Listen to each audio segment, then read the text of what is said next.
What is going on, everyone? I am back with yet another video for you guys. Now, joining me in this video is my buddy Swifty, right? We are going to be running a Steel Path LevelCap disruption.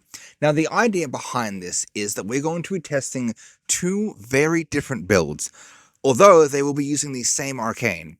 I will be running Chroma with the Phantasma with my own build on the Phantasma Prime using Primary Debilitate. My buddy Swifty is going to be using Revenant with the Glaxion Prime using his Primary Debilitate build. Now, with that out of the way, I'm going to hand things over to Swifty.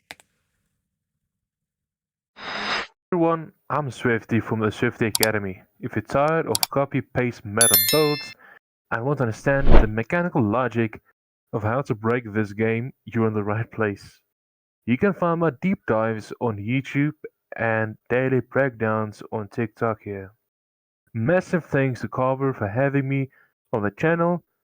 Thrilled to be jumping into the deep dive in with you today.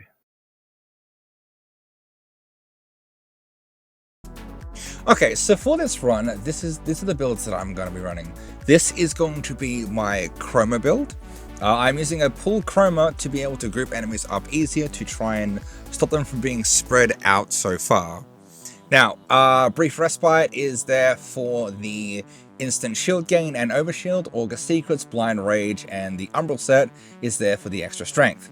Fast Deflection is for the shield regen, Prime Continuity for more duration, Guardian Armor so as I can not have to worry about recasting my Vex Armor to keep my uptime on my Arcane Battery, Molt Augmented is basically for more strength. Now the shards that I'm going to be running is one primary status, one melee critical damage, because I am using the Phantasma Prime, which means it is a high status weapon. Now the melee crit damage is for the Arcatitron specifically. The other shards that I'm running are 2 purples for equilibrium, 1 for casting speed. Now, don't pay any mind to how low rank the Phantasma mods are. I have most of this build finished and it is, for the most part, still path ready. Galvanized Hell and Savvy for on-kill effects so as I can do more damage. Shotgun Elementalist so as my status procs do more damage, Heat so as I can just, stack up that heat a lot faster. I'm going to be running Viral and Radiation so as I can get pretty much all 4 elements, so that covers that pretty much. And Primary Debilitate basically makes it so that if an enemy has 10 stacks of a combined status effect, when that enemy takes damage from that same status effect, it is going to apply one of those status effects that make up the combined status effect. Now, for my secondary, I am running a run-of-the-mill primer build with Viral, Radiation, Magnetic, and IPS with Dexterity to boost my damage. Now, my melee is my slam build for the Arcatitron. It is a heavy focus into combo and into slam, right? Melee exposure basically makes it so every time I cast an ability, I will gain more corrosive damage, which then translates into more damage for the actual weapon and more slam damage. Subsequent Wave for more slam damage, Blood Rush for more crit for combo, Galvanized Steel for crit chance and crit damage, Organ Shatter for more crit damage, Corrosive for the obvious corrosive reasons, Elementalist so as my slam capacitor procs do more damage. And I have a ribbon here for more attack speed and crit damage and crit chance. Now for my companion, I'm going to be running the Helios Prime. I have him set up for crowd control and support. If you want to know what the build is, this is the build. Now for the weapon that I'm going to be running, I'm going to be running the Cryotra. It is going to be using Viral, Radiation, Heat, and Magnetic, as well as Force Procced Cold. So yeah, that is essentially what I am going to be running for this run. Alrighty, welcome to Steel Path Kappa. As you can see, we're already fighting level 9,999 enemies. Now in this section of the video, we are going to be going over what I could have done better, what we learnt, and just a general experience and the feel of it, of the weapon and the arcane.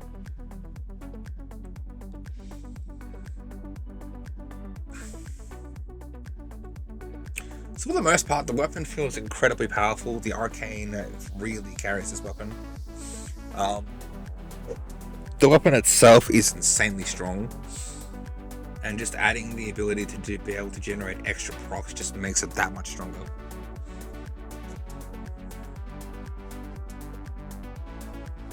As you can see, we have a companion just, constantly proccing enemies, giving us even more damage.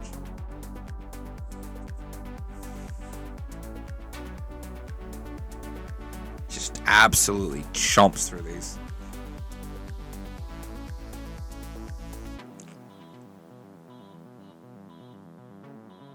Oh, so we went down there because we weren't able to mitigate the damage.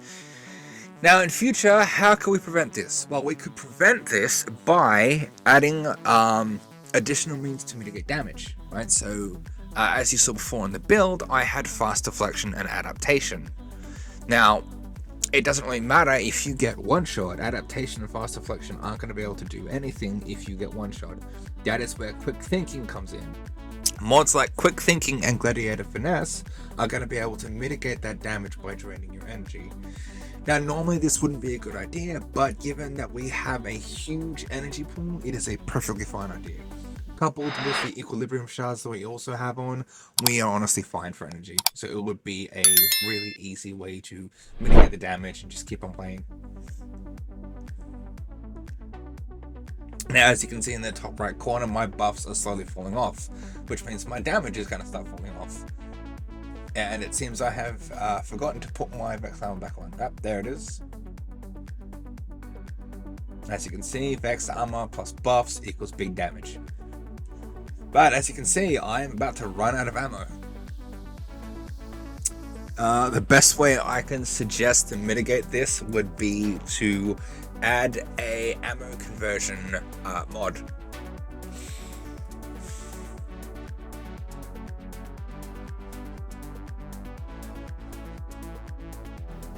Oh, we went down there because, once again, no way to mitigate the damage. Quick thinking would resolve this.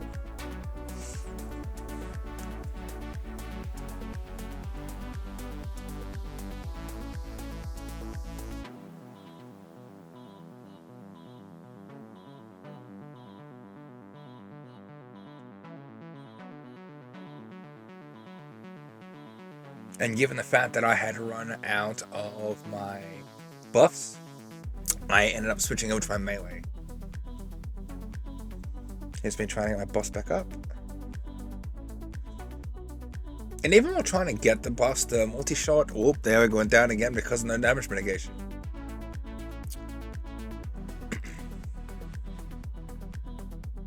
So the big lesson here, right, is whenever you plan to do high-level content, it is always important to prepare accordingly, right? Gain the knowledge beforehand and then mod accordingly, right? So in my case, the things that I was missing was ammo economy and more survivability at these higher levels. So yeah, just remember to do your research before you go into a fight, especially if it's going to be a very long one.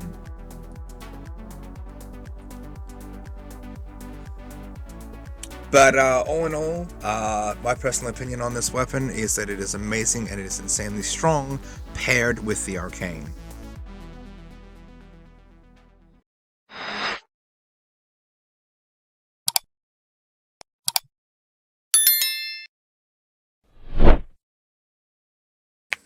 I want to give Swifty a massive thank you for joining me on this little adventure of mine.